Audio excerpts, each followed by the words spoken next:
Hello and अस्सलाम वालेकुम। तो कैसे हैं आप लोग? आई होप सो कि आप पहले की तरह खैर खैरियत से होंगे। वेलकम बैक हो गया आप सबका मेरे न्यू व्लॉग के अंदर। सुबह सुबह का टाइम है, गर्मी बहुत शदीद पड़ रही है और सूरज भैया एज ऑलवेज बहुत तपे हुए हैं यार। पता नहीं क्या सीन है सूरज भैया को, लेकिन मर्जी, अब क्या कर सकते हैं। तो यार हम रहते हैं गाँव के एरिया में, जहाँ के रात इतनी तेज आंधी है कि जिसकी वजह से हमारी जो सोलर पैनल है इन पर मट्टी मट्टी हो चुकी है। तो यार इनको साफ करना एक मेरी जिम्मेदारी है, क्योंकि मैं घर का छोटा बेटा हूँ यार, और घर के छोटे बेटे के हमेशा से यही दुख होते हैं। तो फिर क्या, आपके भाई ने कपड़ा उठाया और लग गया शपाटरों की तरह उनको साफ करने। 2 मिनट लगाए उनको साफ कर दिया, और मेरी साफ करके हालत इतनी बुरी हो चुकी थी कि ना ही पूछो ब्रो। तो उसके बाद मैं चला गया नीचे गया तो एक और दुख, मेरा जो मोबाइल था उसका पैनल गया था टूट। पता नहीं क्या सीन हुआ क्या नहीं। मैंने जैसे ही जाकर फोन उठाया तो फोन का पैनल हो चुका था खराब। यही तो हमारी जिंदगी के दुख है यार, जो खत्म ही नहीं हो रहे। मैंने कहा छड्डो, मसला नहीं है, जान दो। उसके बाद हमने अपना ट्यूबवेल चलाया। ट्यूबवेल चलाने के बाद देखा तो मेरा छोटा भाई जो के पानी वाले खाले के अंदर खेल रहा था। मैंने कहा ये क्या कर रहे हो? तो कहा हमने जो डक्स रखे हैं उसके बच्चे पानी के अंदर गिर गए हैं,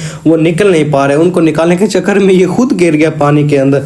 तो मैंने कहा चलो तुम खेलो यार। उसके बाद आपका भाई हो चुका है नहा धो के रेडी, बिकॉज हमने जाना था एक जनाजे पर। हमारे साथ वाले गांव में फौत की हुई, तो मैं और मेरे अबू जान निकल पड़े अपनी जंबो पर साथ वाले गांव की तरफ। तो फिर हम 3.5 किलोमीटर का सफर करने के बाद कब्रिस्तान पहुंचे। कब्रिस्तान पहुंचने के बाद हमने जनाजा अदा किया। भी दुआ करें कि अल्लाह पाक मरहूम को जन्नत फिरदौस में अल्लाह मुकाम अता फरमाए, आमीन सुम्मा आमीन।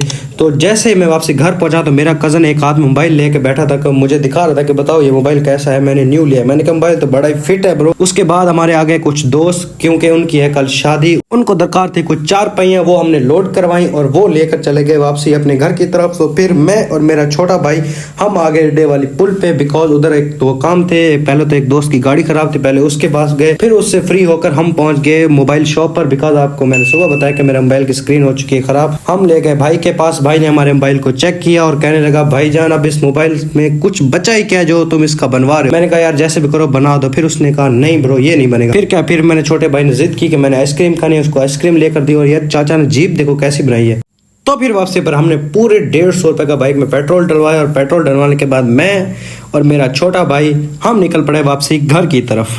हम घर पहुंचने वाले थे तो देखा कि रास्ते में एक गाड़ी खाले के अंदर गिर गई थी। फिर हमने एक ट्रैक्टर मंगवाया, ट्रैक्टर की मदद से उस गाड़ी को बाहर निकाला और वो चल पड़े अपने घर की तरफ। और हमने भी वापसी अपने घर की तरफ लौटने का सोचा। तो गर्मी बहुत थी और मैं और मेरा छोटा भाई गाजी मस्तियां करते वापसी आ रहे थे घर। फिर हमने जो ट्रैक्टर लिया था उनको ट्रैक्टर वापसी किया, उनका शुक्रिया अदा किया। फिर उसके बाद मैं घर आया और सो गए। ये शाम का टाइम है, आपके भाई अभी फ्रेश नहा धो के रेडी हुआ है। मेरी तबीयत कुछ खराब है यार, आप लोग दुआ करें। उधर अपने ब्लॉग का एंड करते हैं। होप सो आपके ब्लॉग पसंद आएगा। ब्लॉग पसंद आए तो लाइक कमेंट और शेयर करें, और अपने दोस्तों को भी जरूर दिखाएं। Bye bye.